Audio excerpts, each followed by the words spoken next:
ಪ್ರಿಯ ಕನ್ನಡಿಗರೇ, ನಿಮ್ಮೆಲ್ಲರಿಗೂ ನಮಸ್ಕಾರ. ನೀವು ನೋಡ್ತಾ ಇದ್ದೀರಾ ಪೂಜಾರಿ ಸ್ಟೋರೀಸ್ ಯೂಟ್ಯೂಬ್ ಚಾನಲ್. ಇವತ್ತಿನ ವಿಡಿಯೋದಲ್ಲಿ ಡಾಕ್ಟರ್ ವಿಷ್ಣುವರ್ಧನ್ ಮತ್ತು ಬಿ ಸರೋಜಾದೇವಿ ಅವರ ಕುರಿತಾಗಿದೆ. ಹಾಗಾದ್ರೆ ನಾವು ಈ ಇಬ್ಬರು ಮೇರು ನಟರ ಕುರಿತಾದ ವಿಷಯವನ್ನು ಸಂಪೂರ್ಣವಾಗಿ ತಿಳಿದುಕೊಳ್ಳೋಣ. ಹೌದು, ಡಾಕ್ಟರ್ ವಿಷ್ಣುವರ್ಧನ್ ಮತ್ತು ಬಿ ಸರೋಜಾದೇವಿ ಅವರಿಗೆ ಕರ್ನಾಟಕ ರತ್ನ ಪ್ರಶಸ್ತಿಯನ್ನು ಘೋಷಣೆ ಮಾಡಿದೆ ರಾಜ್ಯ ಸರ್ಕಾರ. ದಿವಂಗತ ನಟ ಡಾಕ್ಟರ್ ವಿಷ್ಣುವರ್ಧನ್ ಮತ್ತು ಪ್ರಖ್ಯಾತ ನಟಿ ದಿವಂಗತ ಬಿ ಸರೋಜಾದೇವಿ ಅವರಿಗೆ ಮರಣೋತ್ತರವಾಗಿ ಕರ್ನಾಟಕ ರತ್ನ ಪ್ರಶಸ್ತಿಯನ್ನು ರಾಜ್ಯ ಸರ್ಕಾರ ಘೋಷಿಸಿದೆ. ಗುರುವಾರ ಸೆಪ್ಟೆಂಬರ್ 11 ರಾಜ್ಯ ಸಂಪುಟ ಸಭೆಯ ಬಳಿಕ ಈ ನಿರ್ಧಾರವನ್ನು ಕೈಗೊಳ್ಳಲಾಗಿದೆ. ಸಭೆಯ ಬಳಿಕ ಸಚಿನ್ ಎಚ್.ಕೆ. ಪಾಟೀಲ್ ಅವರು ಪ್ರಶಸ್ತಿ ಘೋಷಣೆಯ ಬಗ್ಗೆ ಮಾಹಿತಿ ನೀಡಿದ್ದಾರೆ. ಇತ್ತೀಚೆಗೆ ಚಂದನವನದ ಹಿರಿಯ ನಟಿಯರಾದ ಜಯಮಾಲಾ, ಶ್ರುತಿ ಮತ್ತು ಮಾಳವಿಕಾ ಅವಿನಾಶ್ ಅವರು ಸಿಎಂ ಸಿದ್ದರಾಮಯ್ಯ ಮತ್ತು ಉಪಮುಖ್ಯಮಂತ್ರಿ ಡಿ.ಕೆ. ಶಿವಕುಮಾರ್ ಅವರನ್ನು ಭೇಟಿ ಮಾಡಿ ದಿವಂಗತ ನಟ ವಿಷ್ಣುವರ್ಧನ್ ಮತ್ತು ಬಿ ಸರೋಜಾದೇವಿ ಅವರಿಗೆ ಕರ್ನಾಟಕ ರತ್ನ ನೀಡಬೇಕೆಂದು ಮನವಿ ಸಲ್ಲಿಸಿದರು. ಅದರಂತೆ ಗುರುವಾರ ರಾಜ್ಯ ಸರ್ಕಾರ ಸಾಹಸ ಸಿಂಹ ಡಾಕ್ಟರ್ ವಿಷ್ಣುವರ್ಧನ್ ಮತ್ತು ಬಿ ಸರೋಜಾದೇವಿ ಅವರಿಗೆ ಮರಣೋತ್ತರವಾಗಿ ಕರ್ನಾಟಕ ರತ್ನ ಪ್ರಶಸ್ತಿಯನ್ನು ಘೋಷಿಸಿದೆ. ಯಾವಾಗ, ಎಲ್ಲಿ ಪ್ರಶಸ್ತಿ ನೀಡುವ ಬಗ್ಗೆ ಮುಂದಿನ ದಿನಗಳಲ್ಲಿ ತಿಳಿಸಲಾಗುತ್ತದೆ ಎಂದು ಎಚ್.ಕೆ. ಪಾಟೀಲ್ ಅವರು ಹೇಳಿದ್ದಾರೆ.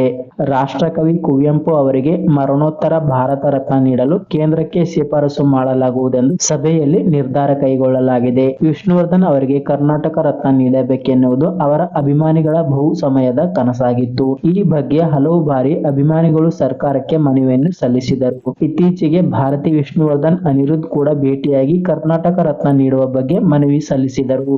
ಈ ವರ್ಷ ಜುಲೈ 14 ರಂದು 87ರ ಹರೆಯದಲ್ಲಿ ಸರೋಜಾದೇವಿ ಅವರು ನಿಧನ ಹೊಂದಿದ್ದರು. ವಿಷ್ಣುವರ್ಧನ್ 2009ರ ಡಿಸೆಂಬರ್ 30 ರಂದು 59ರ ಹರೆಯದಲ್ಲಿ ನಿಧನ ಹೊಂದಿದರು. ಹೌದು, ಹೀಗಾಗಿ ಡಾಕ್ಟರ್ ವಿಷ್ಣುವರ್ಧನ್ ಮತ್ತು ಬಿ ಸರೋಜಾದೇವಿ ಅವರಿಗೆ ಕರ್ನಾಟಕ ರತ್ನ ಪ್ರಶಸ್ತಿಯನ್ನು ನೀಡಬೇಕೆಂದು ಹಲವರ ಕನಸಾಗಿತ್ತು. ಆ ಕನಸು ಇಂದು ಈಡೇರಿದೆ. ಇಲ್ಲಿಯವರೆಗೆ ಪುನೀತ್ ರಾಜ್ಕುಮಾರ್ ಅವರು ಸೇರಿದಂತೆ ಕರ್ನಾಟಕ ರತ್ನ ಪ್ರಶಸ್ತಿ ಪಡೆದ 10 ಮಂದಿ ಯಾರ್ಯಾರು ಎಂಬುದನ್ನು ನಾವು ನೋಡೋಣ. ಜೊತೆಗೆ ಡಾಕ್ಟರ್ ವಿಷ್ಣುವರ್ಧನ್ ಮತ್ತು ಬಿ ಸರೋಜಾದೇವಿ ಅವರನ್ನು ಸೇರಿಸಿ ಒಟ್ಟು 12 ಜನ ಸದಸ್ಯರು ಕರ್ನಾಟಕ ರತ್ನ ಪ್ರಶಸ್ತಿಯನ್ನು ಪಡೆದವರಾಗಿದ್ದಾರೆ. ಕರ್ನಾಟಕ ಸರ್ಕಾರವು ನಟ ವಿಷ್ಣುವರ್ಧನ್ ಮತ್ತು ನಟಿ ಸರೋಜಾದೇವಿ ಅವರಿಗೆ ಮರಣೋತ್ತರ ಕರ್ನಾಟಕ ರತ್ನ ಪ್ರಶಸ್ತಿ ನೀಡಲು ನಿರ್ಧರಿಸಿದೆ. ಈ ಹಿಂದೆ 10 ಮಂದಿ ಈ ಪ್ರಶಸ್ತಿಯನ್ನು ಪಡೆದಿದ್ದಾರೆ. ವಿಷ್ಣುವರ್ಧನ್ ಅವರು 220ಕ್ಕೂ ಹೆಚ್ಚು ಚಿತ್ರಗಳಲ್ಲಿ ನಟಿಸಿದ್ದಾರೆ. ಸರೋಜಾದೇವಿ ಅವರು ಕನ್ನಡ, ತೆಲುಗು, ತಮಿಳು ಮತ್ತು ಹಿಂದಿ ಭಾಷೆಗಳಲ್ಲಿ 200ಕ್ಕೂ ಹೆಚ್ಚು ಚಿತ್ರಗಳಲ್ಲಿ ಅಭಿನಯಿಸಿದ್ದಾರೆ.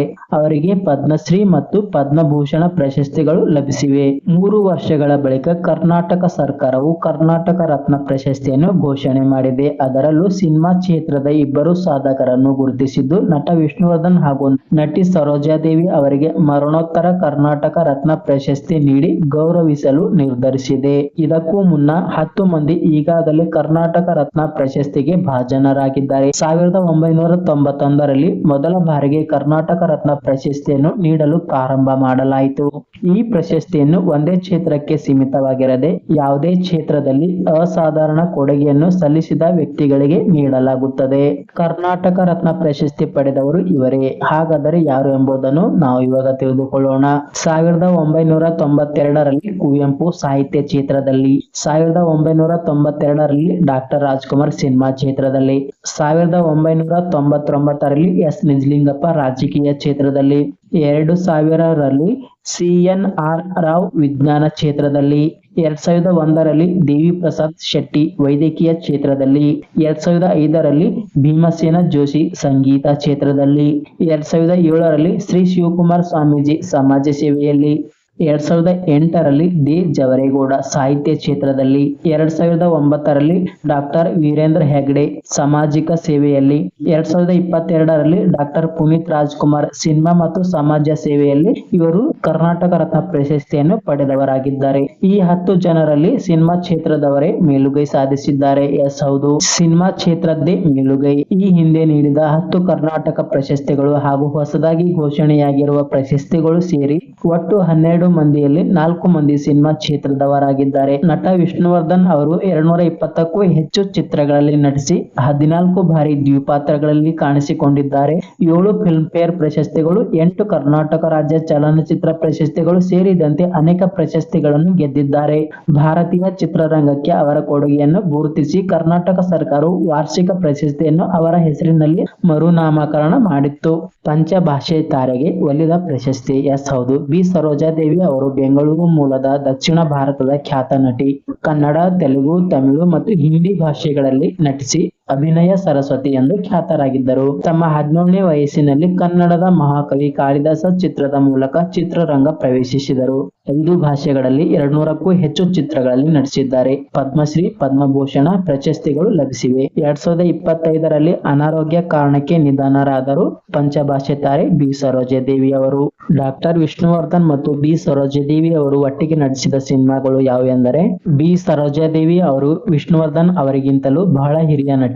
1953ರಲ್ಲಿ ಬಿ ಸರೋಜಾದೇವಿ ಅವರು ಮೊದಲ ಬಾರಿ ಸಿನಿಮಾದಲ್ಲಿ ನಟಿಸಿದರು. ಆಗಿನ್ನೂ ವಿಷ್ಣುವರ್ಧನ್ ಅವರಿಗೆ 3 ವರ್ಷ ವಯಸ್ಸು.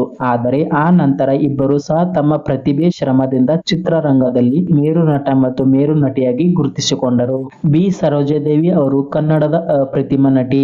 ಡಾಕ್ಟರ್ ರಾಜ್ಕುಮಾರ್ ಅವರೊಟ್ಟಿಗೆ ಹಲವು ಸಿನಿಮಾಗಳಲ್ಲಿ ನಟಿಸಿದ್ದಾರೆ. ವಿಷ್ಣುವರ್ಧನ್ ಅವರೊಟ್ಟಿಗೂ ಸಹ ಸರೋಜಾದೇವಿ ಅವರು ನಟಿಸಿದರು. ಸಿನಿಮಾಗಳ ಸಂಖ್ಯೆ ತುಸು ಕಡಿಮೆ. ವಿಷ್ಣುವರ್ಧನ್ ಅವರ ಭಾಗ್ಯ ಜೊತೆ ಸಿನಿಮಾದಲ್ಲಿ ಬಿ ಸರೋಜಾದೇವಿ ಅವರು ನಟಿಸಿದರು, ಆದರೆ ನಾಯಕಿಯಾಗಿ ಅಲ್ಲ. ಈ ಸಿನಿಮಾದ ನಾಯಕಿ ಭಾರತಿ ವಿಷ್ಣುವರ್ಧನ್, ಆದರೆ ಸರೋಜಾದೇವಿ ಅವರು ವಿಶೇಷ ಪಾತ್ರದಲ್ಲಿ ನಟಿಸಿದರು. ಈ ಸಿನಿಮಾ 1975ರಲ್ಲಿ ಬಿಡುಗಡೆಯಾಗಿತ್ತು. ಬಳಿಕ 1977ರಲ್ಲಿ ಬಿಡುಗಡೆ ಆದ ವಿಷ್ಣುವರ್ಧನ್ ಉದಯ್ ಕುಮಾರ್ ನಟನೆಯ ಶನಿ ಪ್ರಭಾವ ಸಿನಿಮಾದಲ್ಲಿ ಸರೋಜಾದೇವಿ ನಟಿಸಿದರು. ಅಲ್ಲಿಯೂ ಸಹ ಸರೋಜಾದೇವಿ ಅವರದ್ದು ವಿಶೇಷ ಪಾತ್ರವೇ ಆಗಿತ್ತು. 1983ರಲ್ಲಿ ಬಿಡುಗಡೆಯಾದ ರುದ್ರಾಂಗ ಸಿನಿಮಾದಲ್ಲಿಯೂ ಬಿ ಸರೋಜಾದೇವಿ ಮತ್ತು ವಿಷ್ಣುವರ್ಧನ್ ಒಟ್ಟಿಗೆ ನಟಿಸಿದರು.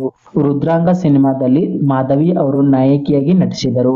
ಬಳಿಕ 1997ರಲ್ಲಿ ಬಿಡುಗಡೆ ಆದ ಜನನಿ ಜನ್ಮಭೂಮಿ ಸಿನಿಮಾದಲ್ಲಿಯೂ ಸರೋಜಾದೇವಿ ಮತ್ತು ವಿಷ್ಣುವರ್ಧನ್ ಒಟ್ಟಿಗೆ ನಟಿಸಿದರು. ಈ ಸಿನಿಮಾದಲ್ಲಿ ಬಿ ಸರೋಜಾದೇವಿ ಅವರು ವಿಷ್ಣುವರ್ಧನ್ ಅವರ ತಾಯಿಯ ಪಾತ್ರದಲ್ಲಿ ಕಾಣಿಸಿಕೊಂಡಿದ್ದರು. ಇದು ಡಾಕ್ಟರ್ ವಿಷ್ಣುವರ್ಧನ್ ಮತ್ತು ಬಿ ಸರೋಜಾದೇವಿ ಅವರು ಒಟ್ಟಿಗೆ ನಟಿಸಿದ ಸಿನಿಮಾಗಳಾಗಿವೆ. ಇದು ಡಾಕ್ಟರ್ ವಿಷ್ಣುವರ್ಧನ್ ಮತ್ತು ಬಿ ಸರೋಜಾದೇವಿ ಅವರ ಕರ್ನಾಟಕ ರತ್ನ ಪ್ರಶಸ್ತಿಯ ಕುರಿತಾದ ವಿಡಿಯೋವಾಗಿದೆ. ಮತ್ತೆ ಮುಂದಿನ ವಿಡಿಯೋದೊಂದಿಗೆ ನಿಮ್ಮನ್ನು ಭೇಟಿಯಾಗುತ್ತೇನೆ. ಪ್ಲೀಸ್ ದಯವಿಟ್ಟು ನೀವೆಲ್ಲರೂ ನನ್ನ ಚಾನಲ್ಗೆ ಸಬ್ಸ್ಕ್ರೈಬ್ ಆಗಿ, ಶೇರ್ ಮಾಡಿ, ಕಮೆಂಟ್ ಮುಖಾಂತರ ನಿಮ್ಮ ಅಭಿಪ್ರಾಯಗಳನ್ನು ತಿಳಿಸಿ ಮತ್ತು ನನ್ನನ್ನು ಹೆಚ್ಚು ಸಪೋರ್ಟ್ ಮಾಡಿ ಎಂದು ಹೇಳುತ್ತಾ ನಾನು ಇವತ್ತಿನ ವಿಡಿಯೋವನ್ನು ಮುಗಿಸುತ್ತೇನೆ. ನಮಸ್ಕಾರ.